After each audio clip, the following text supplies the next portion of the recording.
Government എംപ്ലോയീസിന് ശമ്പളം കൊടുക്കുവാൻ കടം വാങ്ങുന്ന ഒരു സംസ്ഥാനത്താണ് നമ്മൾ ജീവിക്കുന്നത്. ഇവിടെ ഇരുന്ന് നമ്മൾ അമേരിക്കയിൽ ട്രംപ് കൊണ്ടുവരുന്ന പുതിയ ചുറ്റിക മസ്ക് അത് വെച്ച് അവർ പൊളിച്ചു തുടങ്ങുന്നത് കാണുമ്പോൾ ചെറിയൊരു സന്തോഷം, ചെറിയൊരു ആഗ്രഹം, ഇതുപോലെ നമ്മുടെ നാട്ടിലും വന്നിരുന്നുവെങ്കിൽ എന്ന്, അല്ലേ?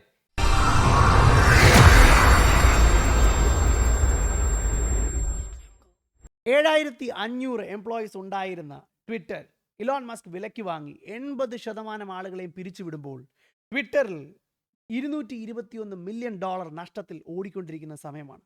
അവിടെ നിന്നത് 800 മില്യണിലധികം ലാഭത്തിലേക്ക് അദ്ദേഹം മാറ്റിയത് വെറും 20% എംപ്ലോയീസിനെ വെച്ചിട്ടാണ്. ഈ ഒരു ചരിത്രം കൊണ്ടാവാം ട്രംപ് ഇലോൺ മസ്കിനെ ഡോജ് അഥവാ ഡിപ്പാർട്ട്മെൻറ്റ് ഓഫ് ഗവൺമെൻറ് എഫിഷ്യൻസി എന്ന ഒരു സ്ഥാനം കൊടുക്കുന്നത്. അതിൻ്റെ ഹെഡായി ഇലോൺ മസ്കിനെ നിയന്ത്രിക്കുമ്പോൾ ഇലോൺ മസ്ക് ചെയ്യുന്നത് ആ രാജ്യത്തിൻ്റെ ഡെഫിസിറ്റ് കുറയ്ക്കുക എന്ന ഒരു ഘടനയിലേക്കാണ്. എന്തിനാണ് ഡെഫിസിറ്റ് കുറയ്ക്കുന്നത് എന്ന് അറിയാത്തത് കൊണ്ടാണ് പല മീഡിയയും ഇതിനെതിരെ ശബ്ദിക്കുന്നത്. അതിനെതിരെയല്ല, അതിന് വേണ്ടിയാണ് ശബ്ദിക്കേണ്ടത്. നിങ്ങളത് മനസ്സിലാക്കുക. ഡെഫിസിറ്റ് കുറയ്ക്കുക എന്ന് പറഞ്ഞാൽ ഗവൺമെൻറ്റിൻ്റെ ചെലവ് കുറയ്ക്കുക എന്നാണ്. അതുകൊണ്ട് തന്നെയാണ് അപ്പുറത്തെ സൈഡിൽ വിവേക് രാമസ്വാമി ഉൾപ്പെടെയുള്ളവർ സീറോ ഇൻകം ടാക്സ് എന്ന മുദ്രാവാക്യം വിളിക്കുന്നത്.